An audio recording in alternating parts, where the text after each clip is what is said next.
Jika ada di antara pemimpin kekuasaan yang ada di dunia ini tergerak untuk Islamisasi Pulau Jawa, Islamisasi Jawa Dwipa.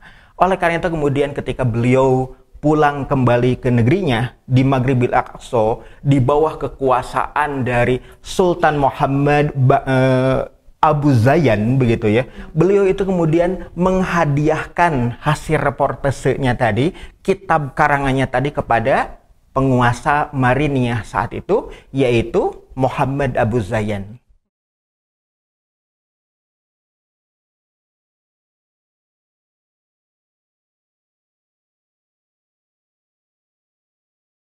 Ini kalau kita perhatikan koneksi itu sangat kuat begitu ya. Dan ketika pada tahun 1402 di wilayah Rumelia dan Anatolia ada peperangan yang sangat dahsyat antara kekuatan Kesultanan Utsmaniyah yang dipimpin oleh Bayezid Yildirim dan juga kekuatan Timuriyah dari wilayah Samarkand orang-orang Turko-Mongol di bawah kepemimpinan komando dari Amir Timurleng.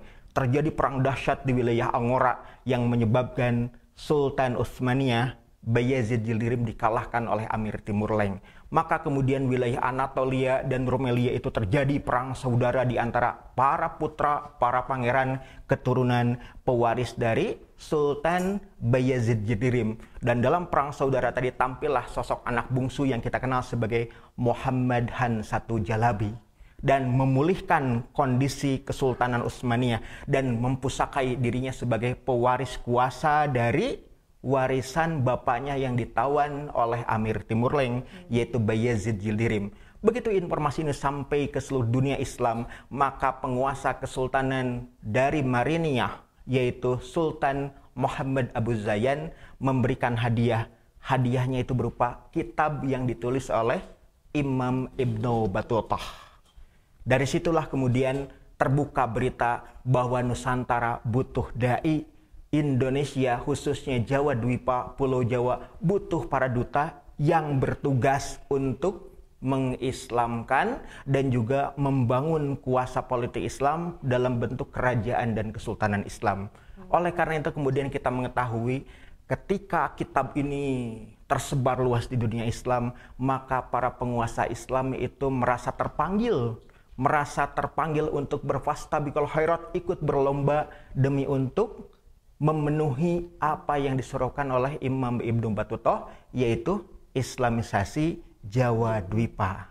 Di antaranya kita tahu penerus dari Kesultanan Samudra Pasai, sosok yang kita ketahui sebagai penguasa Islam yang di wilayah Nangro Aceh Darussalam pada waktu itu, penerus dari Sultan Malikul Zahir yang kedua, yaitu Sultan Zainal Abidin Bahiansah.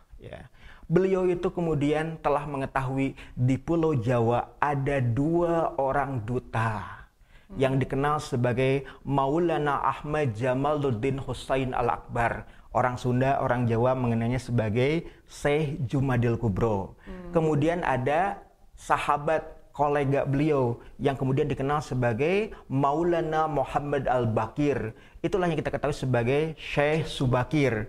Mereka inilah yang kemudian kita ketahui sebagai duta dakwah awal yang berdakwah di Jawa Dwipa, yang kita kenal juga sebagai wali sepuh, duta dakwah sebelum tibanya Wali Songo. Dan ketika beliau mengetahui itu semua, maka beliau itu terpanggil pula. Untuk apa? Untuk mensukseskan Islamisasi Pulau Jawa tadi, memperkuat barisan dakwah wali sepuh tadi dengan menghantarkan putra-putra dari Maulana Ahmad Jamaluddin Husain Al-Akbar untuk juga meluaskan medan dakwah yang ada di Jawa Dwipa. 2 orang yang dihantarkan oleh Sultan Zainal Abidin Bahiansah itu adalah Maulana Malik Ibrahim dan Maulana Ishaq Asmarkand. Orang Sunda, orang Jawa mengenal 2 orang ini sebagai Sunan Gresik karena berdakwah di wilayah Leran Gresik, dan juga Syekh Ishaq Asmarkondi. Asmarkand disebut sebagai Asmarkondi kata orang Sunda dan Jawa. Maka saat itu kemudian sudah ada 4 orang duta dakwah yang kemudian melangsungkan amaliyah dakwah di Pulau Jawa. Nah, kalau kita perhatikan juga, ketika kemudian Imam Ibnu Battutah menghadiahkan kitabnya itu kepada penguasanya yang ada di Maghribil Aqsa, namanya itu adalah Muhammad Abu Zayan, ya, di Kesultanan Mariniyah tadi, maka ternyata penguasa Mariniyah pun terinspirasi dan termotivasi untuk berfastabiqul khairat. Maka beliau kemudian memerintahkan salah seorang di antara ulama terkemuka yang ada di wilayah Maghribil Aqsa, namanya adalah Maulana Muhammad Al-Maghribi.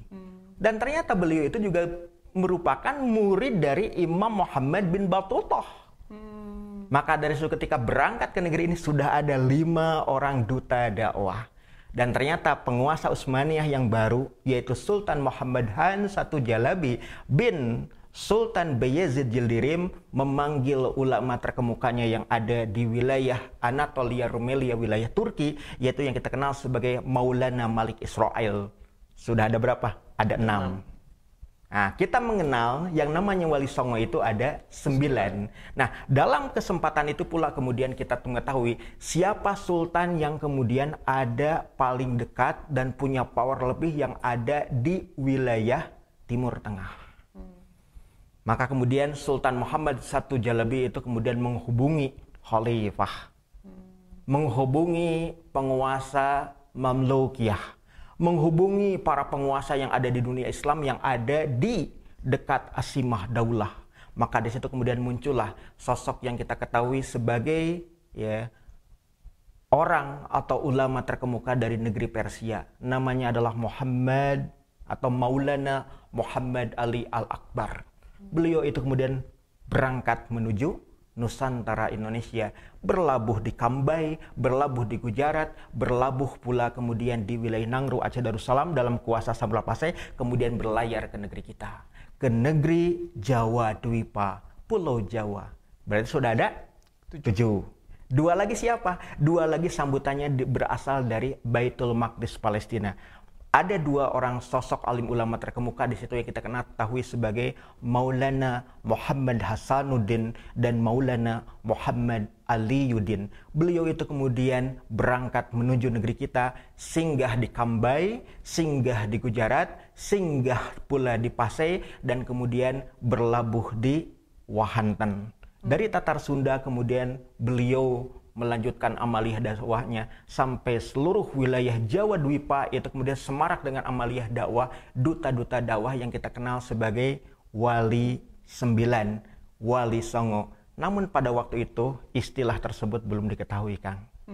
Baru kemudian diperkenalkan di generasi yang ketiga, ketika anak dari Maulana Malik Ibrahim yang kita ketahui sebagai Syed Ali Rahmatullah, orang Sunda, orang Jawa menyebutnya sebagai Raden Rahmat, yang berdakwah di kota pelabuhan Ampel Denta, kita pun mengenal dan menjulukinya sebagai Susuhunan Ngampel atau Sunan Ampel. Itu kalau kemudian kita berbicara berkenaan dengan apakah ada hubungan, apakah ada koneksi, apakah ada keterkaitan, ternyata fakta sejarah membuktikan keterkaitan itu ada.